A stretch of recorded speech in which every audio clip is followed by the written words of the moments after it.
नमस्कार विद्यार्थी मित्रांनो, डॉक्टर सुशील स्पॉटलाईट या आपल्या यूट्यूब चॅनलवर तुमचं सर्वांचं स्वागत आहे. या लेक्चरमध्ये आपण इंडिया इयरबुक 2020मधल्या कल्चर अँड टुरिझम, संस्कृती आणि पर्यटन या चॅप्टरविषयी जाणून घेणार आहोत. एकंदरच याच्यावर जे प्रश्न विचारले जातात ते UPSC किंवा MPSCमध्ये याच्यातल्या ज्या स्कीम्स आहेत त्या आणि एक महत्त्वाचे जे फॅक्ट्स आहेत, वेगवेगळे ठिकाणं आहेत त्याबद्दल विचारले जातात. तर याबद्दल आपण महत्त्वाचे जे फॅक्ट्स आहेत तिच्यातले ते जाणून घेऊया. तत्पूर्वी हे आपलं टेलिग्राम चॅनल आहे ते सायमल्टेनियसली फॉलो करा. ह्याच नावाचा आपला फेसबुकवर सुद्धा ग्रुप आहे, तोही फॉलो करा. तर कल्चर अँड टुरिझम याच्यामध्ये मिनिस्ट्री ऑफ कल्चर, तर अचिव्हमेंट्समध्ये मुंबईला वर्ल्ड हेरिटेज बिल्डिंग मिळालेली आहे. Victoria and art deco ensembles of Mumbai, तर ते नॉमिनेशन झालं होतं युनेस्कोच्या याच्यामध्ये वर्ल्ड हेरिटेज लिस्ट. आणि मुंबई आता दुसरी सिटी आहे अहमदाबाद नंतर की जी या लिस्टमध्ये आलेली आहे. जवळपास 37 जे काही वर्ल्ड हेरिटेज साईट आहे, 29 cultural, 7 natural, 1 miss site. Okay. त्यानंतर इंटरनॅशनल कला मेला, तर 2018 नंतर बघा 2019च्या फॅक्ट्स याच्यामध्ये नाही आहेत, 18चं अपडेशन आहे. तर पहिला कला मेला जो आहे नवी दिल्लीमध्ये झाला होता फेब्रुवारी 2018. तर याच्यामध्ये युनिटी आणि डायव्हर्सिटी, एक भारत श्रेष्ठ भारत ही जी संकल्पना आहे त्याला प्रमोट करण्यासाठी इंटरनॅशनल कला मेला पहिला झाला होता 2018. सेवा भोज योजना मिनिस्ट्री ऑफ कल्चरची आहे. सेवा भोज योजनेमध्ये काय आहे की जे काही गुड्स अँड सर्व्हिस टॅक्स आहे आपला GST आहे, तर GST मधले जे काही फायनान्शियल बर्डन आहे, म्हणजे in case of religious charitable institute जे आहे की जिथं भंडारा दिला जातो किंवा मग लंगर असतात, कम्युनिटी किचन, तर त्याला फ्री ऑफ कॉस्ट करा without discrimination to public and devotee. तर असं सगळं हे आहे, म्हणजे एकंदरच GSTच्या बाबतीमध्ये त्याला सूट देणं आणि त्याच्यामधून सेंट्रल गव्हर्नमेंटनी त्याचा शेअर रिइम्बर्स करणं, सेवा भोज योजना, तर ते एक लक्षात ठेवा. त्याच्यानंतर नेक्स्ट वन, गुरु नानकांची 550वी जयंती होती आणि मी हे बऱ्याचदा सांगितलेलं आहे की याच्यावर प्रश्न विचारले जाण्याचे चान्सेस खूप जास्त आहे. आता तुम्हाला याच्यावर प्रश्न काय काय विचारले जाऊ शकतात. एक, मिडिवलमधलं एकंदरच जे काही शीख संप्रदाय आहे, सगळे जे गुरु आहेत ते, ह्या गुरूंचं मुघल सम्राटांबरोबर पण फार जवळचं नातं होतं, बरेचसे जे आहेत ते मुघल सम्राटांशी क्लोज होते. असेही प्रश्न विचारले जातात की कुठला गुरु कोणत्या मुघल सम्राटाच्या काळातला आहे, असेही प्रश्न असतात. तर तेही मुघल्स पण तुम्ही नीट करा. कबीर महोत्सव, कबीरांची डेथ ॲनिव्हर्सरी जी होती ती 2018मध्येही होती. तर मगर, संत कबीर नगर जे आहे उत्तर प्रदेशमध्ये, तिथं हे झालं होतं, तर तेही एक लक्षात असू देत. ललित कला अकादमी, ललित कला अकादमी 1954मध्ये स्थापन झालेली आहे. व्हिज्युअल आर्ट्सच्या बाबतीमध्ये अपेक्स कल्चरल बॉडी आहे, ही ऑटोनॉमस बॉडी आहे, तर ते एक लक्षात ठेवा. त्याच्यानंतर नेक्स्ट वन, संगीत नाटक अकादमी, संगीत नाटक अकादमी आहे इंडियाची नॅशनल अकॅडमी, जिच्यामध्ये म्युझिक, डान्स आणि ड्रामा या तीन गोष्टींचं पायोनियर क्रिएशन मॉडर्न इंडियाच्या बाबतीमध्ये जे आहे ते संगीत नाटक अकॅडमी. ऑलरेडी याच्यात संगीत आहे, म्युझिक, ड्रामा, नाटक आणि डान्स ही एक गोष्ट आहे की जी याच्या नावात येत नाही. 1961मध्ये याची स्थापना झाली होती सोसायटीज ॲक्टच्या अंडर, तर ते एक लक्षात ठेवा. 1860च्या अंडर हे रजिस्टर झालेलं आहे. त्याच्यानंतर जवाहरलाल नेहरू मणिपूर डान्स अकॅडमी, आता नावातच आहे, ती इम्फाळमध्ये आहे. त्याच्यानंतर कुटियट्टम हे जे आहे तर याला युनेस्कोने इनटँजिबल हेरिटेज ऑफ ह्युमॅनिटीचा दर्जा 2001मध्ये दिला होता. तर कुटियट्टम एक लक्षात ठेवा. थिएटर आर्ट आहे, ही केरळमधली, MCQसाठी विचारलं जाऊ शकतं. त्याच्यानंतर छाऊ डान्स जो आहे, तर छाऊ ओडिसा, झारखंड, वेस्ट बेंगॉल. ओके, याच्यावर प्रोजेक्ट गव्हर्नमेंटने घेतला होता. छाऊ डान्स 3 राज्यांसाठी लक्षात ठेवा, ओडिसा, झारखंड आणि वेस्ट बेंगॉल. MCQला विचारलं जाऊ शकतं कुठल्या राज्याशी संबंधित आहे. तिसरं, सत्रिया डान्स जो आहे तर त्याच्यासाठी 2002मध्ये प्रोजेक्ट होता, तर हे आसामशी रिलेटेड आहे सत्रिया, MCQ करता लक्षात ठेवा. ओके, तर इथं आपल्याला बघा कुट्टियट्टम इनटँजिबल हेरिटेज ऑफ ह्युमॅनिटी 2001मध्ये गेलं होतं, केरळचं आहे. आणि छाऊ जो आहे तो ओडिसा, झारखंड, बेंगाल आणि सत्रिया आसाम. तर एवढे MCQसाठी हे नीट लक्षात ठेवा. National school of drama famous आहे, तर संगीत नाटक अकॅडमी जी होती 1959मध्ये आलेली, नंतरच्या काळामध्ये मग हे जे सेटअप झालेलं आहे संगीत नाटक अकॅडमीने 1959मध्ये याचा सेटअप केलेला आहे, तर ते एक लक्षात ठेवा. National school of drama 1959. आणि नॅशनल स्कूल ऑफ ड्रामामध्ये 1998पासून नॅशनल थिएटर फेस्टिवल आयोजित केला जातो लहान मुलांसाठी, ज्याला जश्ने बचपन असं म्हटलं जातं. हा दरवर्षी असतो. तर जश्ने बचपन, तर ते एक लक्षात ठेवा. दरवर्षी नॅशनल स्कूल ऑफ ड्रामा लहान मुलांसाठी करत असतं, तर ते एक लक्षात असू देत. साहित्य अकादमी जी आहे, नॅशनल अकॅडमी आहे लेटर प्रमोशन इन लिटरेचर, 24 भाषांमध्ये काम करते. 22 भाषा ज्या आहेत त्या 8व्या शेड्यूलमधल्या आहे. आणि हे सोडून 2 लँग्वेज ज्या आहेत त्या कुठल्या आहेत, तर त्या तुम्ही मला कमेंट बॉक्समध्ये सांगा, कारण त्या आपण बऱ्याचदा बघितलेल्या आहेत. या 2 ज्या आहेत त्या 8व्या शेड्यूलमधल्या नाहीत, ते त्या बाहेरच्या आहेत, पण 24च्यामध्ये ते काम करतं. साहित्य कला अकादमीचं जे काही हेड ऑफिस आहे नवी दिल्लीला आहे, त्याचे रिजनल ऑफिसेस कोलकाता, मुंबई, बेंगळुरू, चेन्नईला आहे. आणि साहित्य अकादमी पुरस्कार खूप फेमस आहे. साहित्य अकादमी पुरस्काराचं जे स्वरूप असतं 1,00,000 रुपये, आणि त्याच्याबरोबर जे काही चिन्ह दिलं जातं साहित्य अकादमीतर्फे सिम्बॉलिक, ते एक असतं. तर हे एक लक्षात ठेवा. साहित्य अकादमीचे पुरस्कार विचारले जातात, खूप महत्त्वाचं आहे, करंटमधून करून ठेवायचं जे रेफरन्सेस येत असतात ते. आणि दरवर्षी ते फेस्टिवल ऑफ लेटरसुद्धा ऑर्गनाईज केलं जातं साहित्य अकादमीतर्फे, तर ते लक्षात ठेवा. Indira Gandhi national centre for arts खूप खूप महत्त्वाची इन्स्टिट्यूट आहे, खूप इम्पॉर्टंट आहे. नॅशनल लेवलला research in case of all arts, म्हणजे फोक आर्ट असेल, रिटर्न, ओरल, एन्शियंट, मॉडर्न, सगळ्यांच्या बाबतीत रिसर्च करणारी ही एक ऑटोनॉमस ट्रस्ट आहे मिनिस्ट्री ऑफ कल्चरच्या अंडर. तर ते एक लक्षात ठेवा, Indira Gandhi national centre for arts. आणि हे जे आहे centre for cultural resources and training, CCRT, म्हणजे UPSC प्रिलिम्समध्ये 2014मध्ये प्रश्न विचारले गेले होते आर्ट अँड कल्चरचे, ते CCRTच्या वेबसाईटवरून विचारले गेले होते. सिम्पलच होते, पण CCRT हा त्याचा सोर्स होता. CCRT 1979मध्ये याची स्थापना झालेली आहे. ऑटोनॉमस ऑर्गनायझेशन आहे गव्हर्नमेंट ऑफ इंडियाच्या अंतर्गत. नवी दिल्लीला याचा हेड ऑफिस आहे. तर याच्यामध्ये सुद्धा आहे की एकंदरच अंडरस्टँडिंग म्हणजे आणि अवेअरनेस स्टुडंटमध्ये ती भारताच्या कल्चरबद्दल यावी, त्याच्यासाठी हे काम करतात. नॉलेज अँड एज्युकेशन, विद्यार्थ्यांमध्ये अवेअरनेस, तर ते एक लक्षात ठेवा. In case of knowledge and culture, CCRT centre for cultural resource and training. Next one जे आहे ते म्हणजे प्रोजेक्ट संस्कृती मिनिस्ट्री ऑफ कल्चरच्या अंडर आहे. याच्यामध्ये काय केलं जातं की इंटरप्रिटेशन सेंटर्स एज्युकेशनल इन्स्टिट्यूटमध्ये वाराणसीला उघडलेलं आहे प्रोजेक्ट संस्कृती, तर ते एक लक्षात ठेवा. तर वाराणसीला हे सेंटर उघडण्यात आलेलं आहे. झोनल कल्चरल सेंटर, आता हे काय आहे, लोकल कल्चर जे आहे त्याच्या संबंधीची अवेअरनेस आणण्यासाठी झोनल कल्चरल हे असतात. 7 याचे झोनल सेंटर्स आहेत. 1985-86मध्ये ही स्कीम आली होती. पटियाला, कोलकाता, तंजाऊर, उदयपूर, अलाहाबाद, दिमापूर, नागपूर.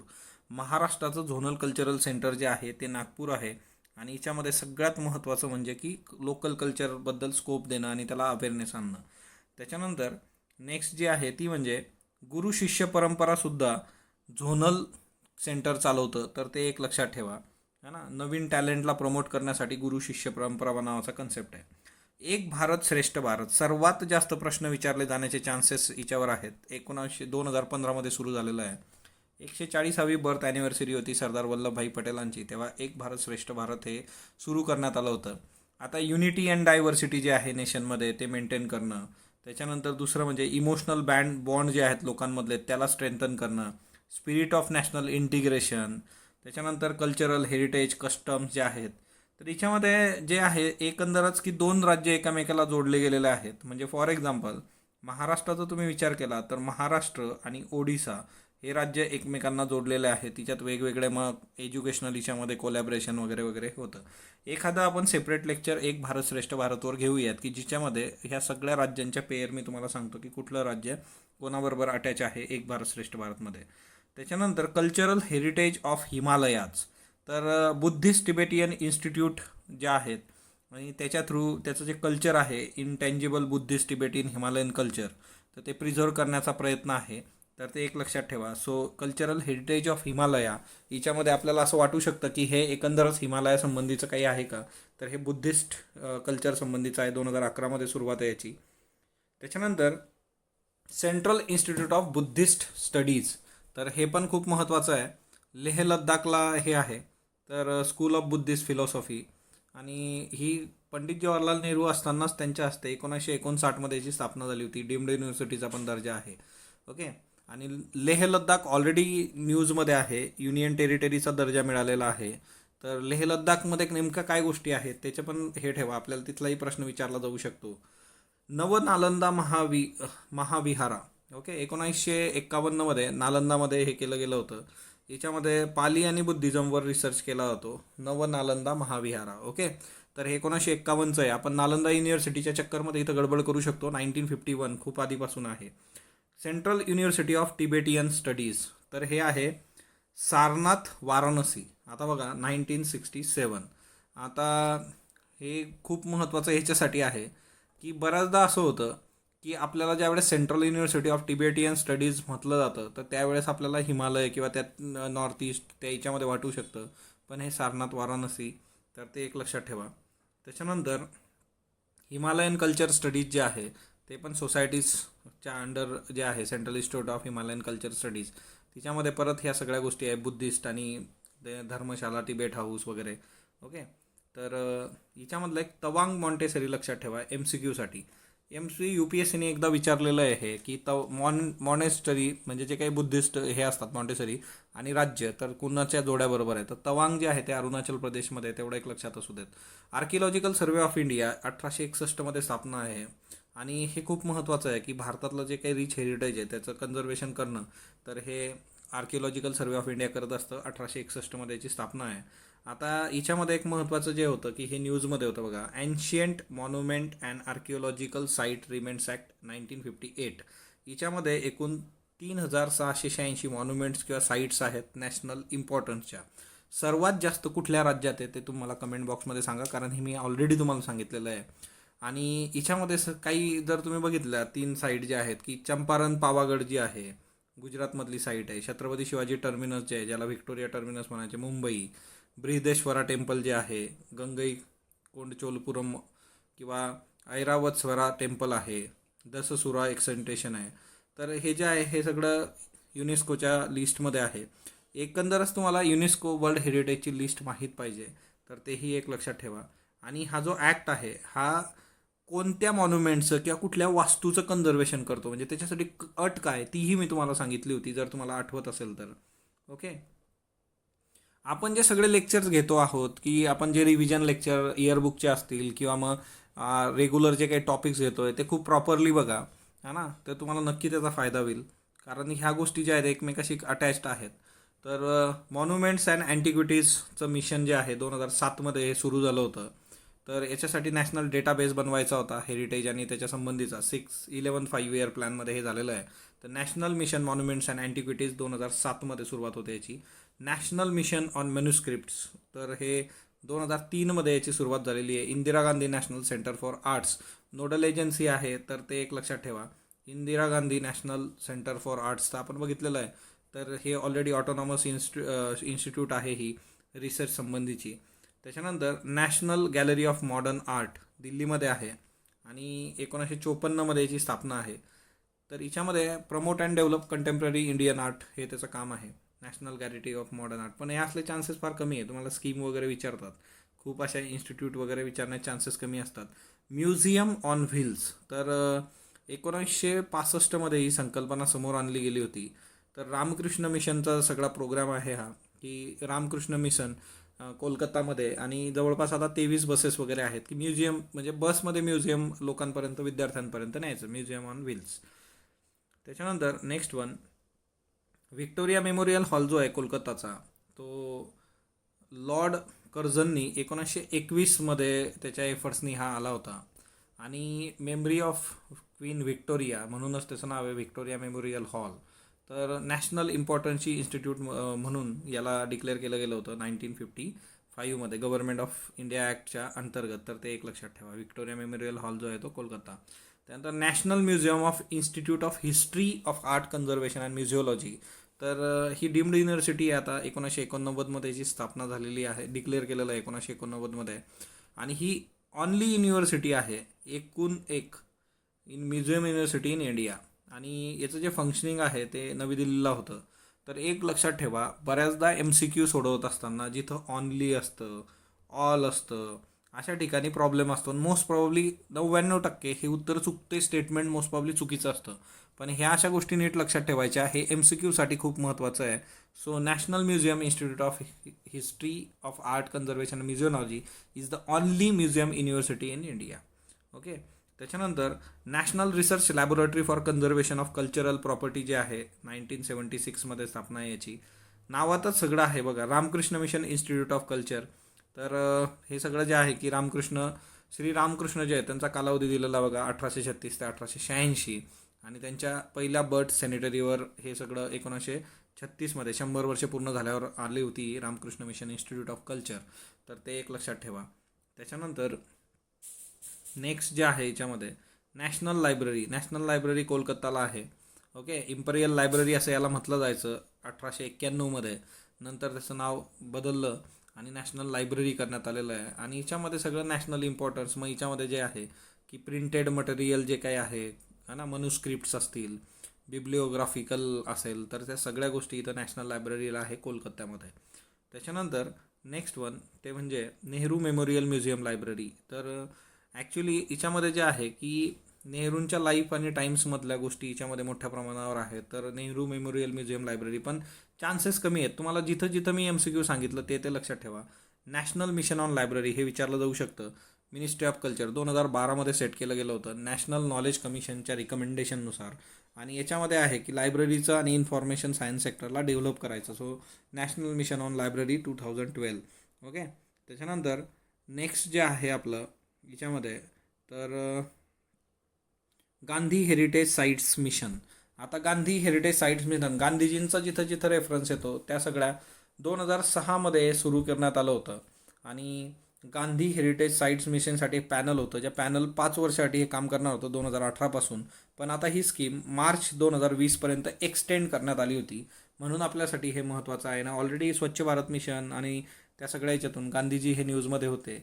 गांधी स्मृती अँड दर्शन समिती. आता हे जे आहे 1984मध्ये फ्रेम झालं होतं. गांधी दर्शन जे आहे राजघाटला आणि गांधी स्मृती याला ऑटोनॉमस बॉडी आहे. फायनान्शियल सपोर्ट याला जो मिनिस्ट्री ऑफ कल्चर देतात. तर गांधी स्मृती काय आहे की ही एक ही प्लेस ती आहे की जिथं गांधीजी शेवटचे 144 दिवस राहिले होते. आणि 30 जानेवारी 1948पर्यंत, म्हणजे त्यांच्या जीवनाच्या अंतिम क्षणापर्यंत ते तिथं होते. त्याला गांधी स्मृती असं म्हटलं जातं. तर तेही एक लक्षात ठेवा. मला एक गोष्ट सांगा, गांधीजींची जी काही साबरमतीमध्ये ते जिथं राहायचे त्याला काय नाव आहे बरं? आपण ते याच्यात बघितलं होतं. आपल्याला आता अमेरिकेचे अध्यक्ष ज्या वेळेस भारताच्या भेटीवर आले होते त्यावेळेस त्यांनी त्या खोलीला पण भेट दिली होती. आणि तिला काय म्हटलं होतं, तिथं काय नाव आहे त्याचं ते तुम्ही मला सांगा, जे मी तुम्हाला सांगितलं होतं.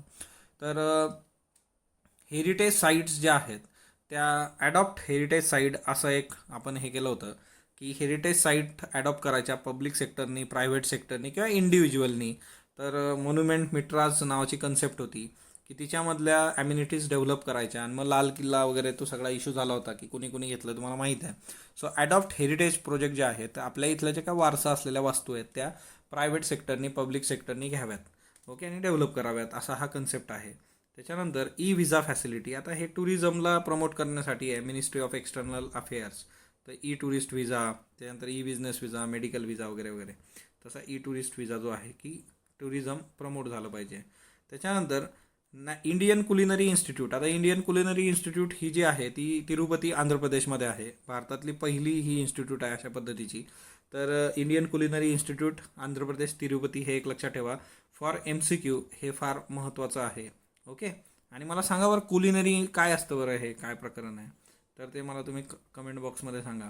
त्याच्यानंतर नॉर्थ ईस्ट जे आहे, नॉर्थ ईस्टसाठी गो नॉर्थ ईस्ट नावाचं कॅम्पेन राबवलं गेलं होतं मिनिस्ट्रीद्वारे in partnership of Discovery Channel. Discovery Channel बरोबर यांनी गो नॉर्थ ईस्ट असा प्रोग्राम राबवला होता नॉर्थ ईस्टसाठी. त्याच्यानंतर 2 महत्त्वाच्या स्कीम याच्यामध्ये आहेत, त्या म्हणजे स्वदेश दर्शन स्कीम. याच्यात एकूण 13 थिमॅटिकल सर्किट्स आहेत की म्हणजे एखादी कन्सेप्ट घेऊन तिथल्या त्याच्याशी रिलेटेड प्लेसेस ज्या आहेत त्या डेव्हलप करायच्या. याच्यामध्ये North East India circuit, Buddhist circuit, Himalayan circuit, coastal circuit, Krishna circuit, desert circuit, tribal circuit, eco circuit, wildlife circuit, rural circuit, spiritual circuit, Ramayana circuit, heritage circuit.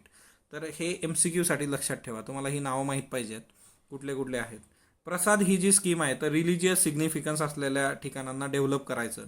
याच्यात आता 25 साईट्स आहेत. हे सगळी नावं पाठ करत बसण्यात काय पॉईंट नाही. पण प्रसाद काय आहे, तर रिलिजियस सिग्निफिकन्स असलेले जे ठिकाणं आहेत त्याला डेव्हलप करायचं. फॉर एक्झाम्पल बघा, अमरावती आंध्र प्रदेश आहे, अमृतसर आहे, तर यांना आपल्याला डेव्हलप करायचं आहे. ओके, तुम्ही याचा स्क्रीनशॉट घेऊ शकता. हे सगळं तुमच्या समोर आहे. जसं महाराष्ट्रातलं याच्यात त्र्यंबकेश्वर आहे बघा. ओके, तर हे आपल्यासाठी एक प्रसाद महत्त्वाची स्कीम आहे. त्याच्यानंतर इंडिया टुरिझम मार्ट 2018मध्ये याचं फर्स्ट एडिशन झालं होतं, 2018.